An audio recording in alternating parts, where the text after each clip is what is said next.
अस्सलाम वालेकुम दोस्तों, मैं हूं मियां दाऊद अपने नए प्रोग्राम के साथ। सुप्रीम कोर्ट के 3 रुकनी बेंच ने बज़ाहिर कौमी असम्बली में तहरीक इंसाफ के डिप्टी स्पीकर कौमी असम्बली कासिम सूरी की तरफ से मुबैना तौर के ऊपर जारी गैर आइनी रूलिंग के ऊपर अपनी ऑब्जर्वेशंस भी दे दी हैं और अपना जो इंटरिम ऑर्डर था वो भी जारी कर दिया है, जिसमें सुप्रीम कोर्ट ने ये होल्ड किया है कि इस ऑब्जर्वेशन के नतीजे में और इस अबूरी हुक्म के नतीजे में कौमी असम्बली की जो भी कार्रवाई हुई है वो सुप्रीम कोर्ट के फ़ैसले की रोशनी में उससे मशरूत होगी, उसके जो भी आइनी हैसियत होगी। और उसके साथ साथ सुप्रीम कोर्ट ने आज की हेयरिंग के बाद, आज की हंगामी समाअत के बाद मज़ीद 5 रुकनी लार्जर बेंच जो है वो तश्कील दे दिया है। कल यानी कि अब 5 रुकनी लार्जर बेंच जो है वो समाअत करेगा। ये सुप्रीम कोर्ट की कार्रवाई के ऊपर सोशल मीडिया के ऊपर कुछ सवालात जो हैं वो उठाए जा रहे हैं, क्योंकि कुछ जो लोग हैं वो ये तवक्को कर रहे थे पहले दिन से ही, जब ये प्रोसीडिंग कौमी असम्बली की हुई तो उस वक़्त से ही जब ये बात सामने आई कि सुप्रीम कोर्ट से रजू किया जा रहा है अपोजिशन कौमी असम्बली और पीपल्स पार्टी की तरफ से भी जब ये मुतालबा किया गया कि सुप्रीम कोर्ट को इस पूरे मामले में अब अपना किरदार अदा करना चाहिए, तो बहुत सारे लोगों ने सोशल मीडिया के ऊपर इस बात के ऊपर एतराज़ किया, जिसकी बुनियाद जो है वो सुप्रीम कोर्ट का माजी का रवैया है, जिसमें साकिब निसार साहब के दौर से शुरू होने वाला वो रवैया, जिसमें जो पानामा केस से शुरू हुआ था और उसके बाद फिर जिस तरीके से इमरान खान को इक़्तिदार देने के लिए और उसको क्लीन चिट देने के लिए बग़ैर किसी किस्म की मुरवजा जो रवायात हैं, कानूनी रवायात या मुरवजा जो कानूनी तकाज़े हैं उनको फॉलो किए बग़ैर सुप्रीम कोर्ट में एक समाअत के ज़रिए इमरान खान को सादिक और अमीन करार दिया गया। और उसके बाद फिर जो मौजूदा डिप्टी स्पीकर कौमी असम्बली हैं कासिम सूरी, उनको वो मुसलसल स्टे ऑर्डर के ऊपर चलते आ रहे हैं। और उसके अलावा भी जितने भी आप मामला देखें जो इमरान खान के मुखालफीन थे उनके मुकदमात में उनको टारगेट किया गया। तो माजी के सुप्रीम कोर्ट के इस रवैये की बुनियाद के ऊपर जो सोशल मीडिया सारफीन हैं, पाकिस्तान के अवाम हैं, तज्ज़ियाकार हैं या जो सहाफ़ी हैं, वो सुप्रीम कोर्ट की ऊपर सवालात उठा रहे हैं और उनका ये मौक़िफ़ है कि ये शक है उन्हें कि सुप्रीम कोर्ट जो है वो इस पूरे मामले के अंदर अपना वो किरदार अदा नहीं करेगी जिसका तकाज़ा आइन करता है, जिसका तकाज़ा जो बुनियादी आइनी अवामी हकूक़ हैं वो करते हैं, और जिसका तकाज़ा जो है वो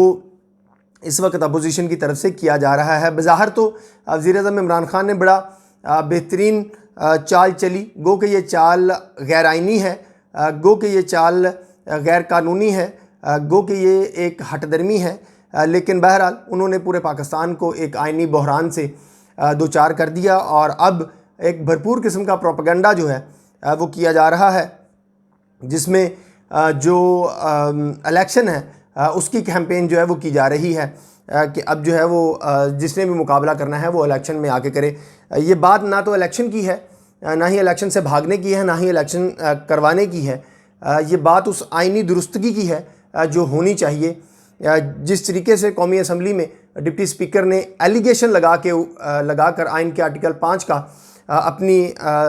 जो तहरीक अदम अतमाद थी उसको मुअत्तल किया है, उसको डिस्कार्ड किया है, डिसअलाउ किया है। अगर ये रवायत पड़ जाती है तो फिर पाकिस्तान के अंदर किसी भी ऐसे शख्स के साथ के ख़िलाफ़ तहरीक अदम अतमाद नहीं आ सकेगी जो पाकिस्तान की सलामती के ख़िलाफ़, पाकिस्तान की आवाम के ख़िलाफ़ इक़दाम कर रहा होगा। जैसे कि वज़ीर-ए-आज़म इमरान खान हैं, अपने पहले दिन से लेकर आज के दिन तक ये मगरबी ममालिक के मफादात का तहफ़्फ़ुज़ करते रहे और आवाम का खून चूसते रहे, और बिलाखिर जो जब एक सियासी माहौल बना तो इनके ख़िलाफ़ तहरीक अदम अतमाद आ गई। अगर सुप्रीम कोर्ट ये दुरुस्तगी नहीं करती है तो फिर उन तज्ज़ियाकारों का ये खदशा दुरुस्त होगा कि सुप्रीम कोर्ट ने एक मरतबा फिर इमरान खान को रास्ता फ़राहम किया है। अगर सुप्रीम कोर्ट भी ये ऑब्ज़र्वेशन दे देती है कि इलेक्शन जो है वो होने चाहिए, तो इसका मतलब ये होगा कि सुप्रीम कोर्ट ने जो इमरान खान के गैर आइनी गैर कानूनी इक़दाम को तहफ़्फ़ुज़ जो है वो फ़राहम किया है। और सबसे बड़ा अहम सवाल सुप्रीम कोर्ट के सामने जब आइन के आर्टिकल 5 की तशरीह होगा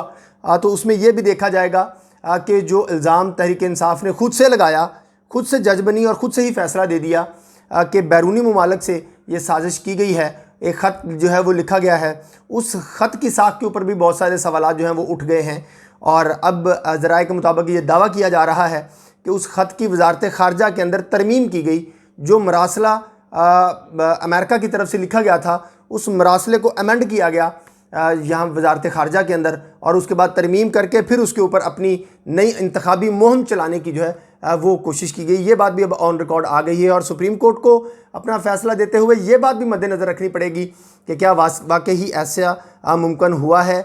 या नहीं हुआ। और जब तक आइन के आर्टिकल 5 के तहत कहीं से डेक्लेरेशन नहीं आ जाता, तब तक किसी भी शख्स की वफ़ादारी के ऊपर, किसी भी पाकिस्तानी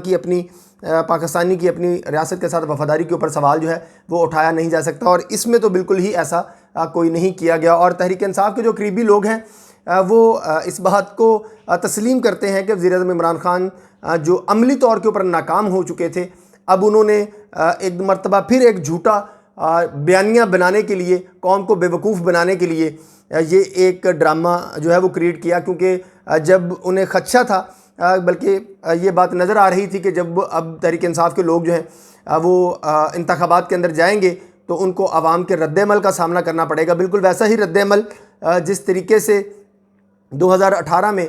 जो मुस्लिम लीग नून और पीपल्स पार्टी के जो उम्मीदवार होते थे उनके साथ किया जाता था, वैसा ही रद्द-ए-अमल जो है वो तहरीक इंसाफ के साथ, अराकीन के साथ भी हो सकता था। मुमकिन है कि तहरीक इंसाफ के अराकीन के साथ अब भी हो, जब भी वो अपने इंतखाबी मुहिम के ऊपर जाएँ तो उनके मुंह काले कर दिए जाएं, उनको अंडे मारे जाएं, उनके ख़िलाफ़ नारेबाजी की जाए और बिल्कुल वही सलूक किया जाए उनके साथ जो तहरीक इंसाफ के यूथिया किस्म के लोग जो हैं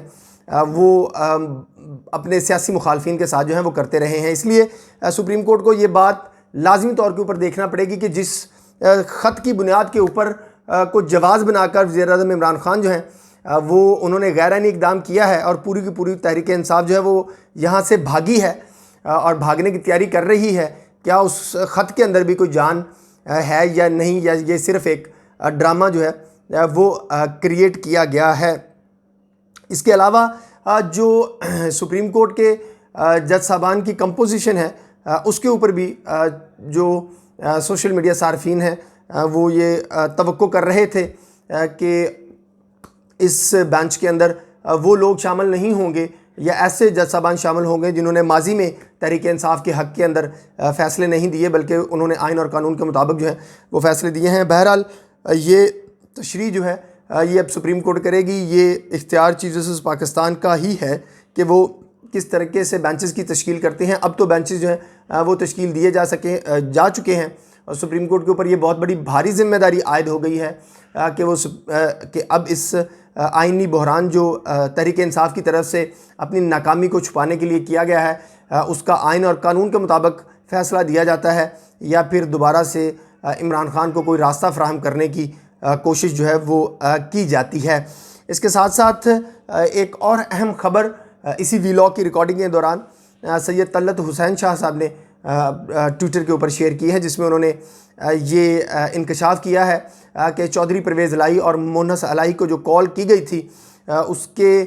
जो पस पर्दा शवाहद हैं वो बड़े खौफनाक हैं और उसके शवाहद मौजूद भी हैं जो आने वाले दिनों में सामने आएंगे। और ये आम तासुर भी ये है कि चौधरी परवेज़ लाई साहब जो हैं उनके साथ धोखा हुआ, वो ट्रैप हो गए और वो किस तरीके से ट्रैप हुए हैं। और अब वो जो उम्मीदवार पंजाब असम्बली के वज़ारत आला के उम्मीदवार बने हुए हैं वो सिर्फ अपनी फेस सेविंग के लिए बने हुए हैं। बज़ाहिर उनको भी पता है कि उनके हाथ हो गया है और उनकी रही सही इज़्ज़त जो है वो खाक में मिल गई है और तवक्को है कि अब अगले इंतखाबात के अंदर शायद चौधरी बरदरान जो है वो MPA की नशिस्त भी न जीत सके। लेकिन अब जैसे एक बंदा ढीठ होके उम्मीदवार बनता है, अब कुछ कर नहीं सकते जिस तरीके से उन्होंने सियासी कलाबाजी मारी। तो इसलिए अगर इस बात को, इन वाक़यात को सैयद तलत हुसैन साहब की इस ट्वीट के साथ मिलाकर पढ़ा जाए तो बज़ाहिर ये लगता है कि ये जो चौधरी परवेज़ लाई साहब के साथ हुआ ये एक ट्रैप था और अब वो ढीठ बनकर वज़ारत आला के उम्मीदवार बने हैं और कोशिश कर रहे हैं, बावजूद इसके कि कौमी असम्बली के अंदर भी और पंजाब असम्बली के अंदर भी जो अददी बर्तरी है वो अपोजिशन को हासिल है। लेकिन इसके बावजूद चौधरी परवेज़ लाई साहब जो हैं वो दावा कर रहे हैं। ये दावा उनका बिल्कुल वज़ीर-ए-आज़म इमरान खान की तरह है। ये नहीं करना चाहिए, क्योंकि चौधरी परवेज़ इलाही एक जो चौधरी बरादरान है, जो चौधरियों की पंजाब के अंदर सियासत है, वो ऐसी कमज़रफ़ी वाली सियासत कभी नहीं रही। लेकिन इस मरतबा देखने में आ रहा है कि चौधरी बरादरान जो हैं वो ढीठों वाली सियासत कर रहे हैं, कमज़रफ़ी वाली सियासत कर रहे हैं। आज पंजाब असम्बली के अंदर भी चौधरी बरादरान की मौजूदगी में जब वो स्पीकर हैं और उनके तैनात करदा सेक्रेटरी हैं, उन्होंने सहाफ़ियों को जो है वो उनका दाखिला बंद कर दिया और वो सारा दिन रोज़े की हालत में बाहर गर्मी में पंजाब असम्बली के बाहर जो है वो बैठे रहे। ये चौधरी बरादरान की रवायात उनकी माजी के ख़िलाफ़ है, लेकिन चूँकि शायद इमरान खान की तरबियत में रह के चौधरी बरादरान की तरबियत में भी कोई तब्दीली आ गई है, इसलिए अब चौधरी बरादरान के होते हुए इस तरह की कमज़रफ़ी वाली हरकतें जो हैं वो की जा रही हैं। कल भी हमने देखा कि चौधरी बरादरान की मौजूदगी के अंदर एक तहरीक इंसाफ के MP ने एक सहाफ़ी का गिरबान जो है वो पकड़ा। जिस तरह बावले होके जो शिकस्त कुंदा लोग होते हैं या जो जानवर होते हैं वो काटने को दौड़ते हैं, बिल्कुल इसी तरीके से तहरीक इंसाफ और उसके हमायती जो हैं वो अब सोशल मीडिया के ऊपर और आम हालात के ऊपर भी अपने मुखालफिन को, सहाफ़ियों को और जो उनके साथ सियासी मुखालफत रखता है उनको काटने को दौड़ रहे हैं।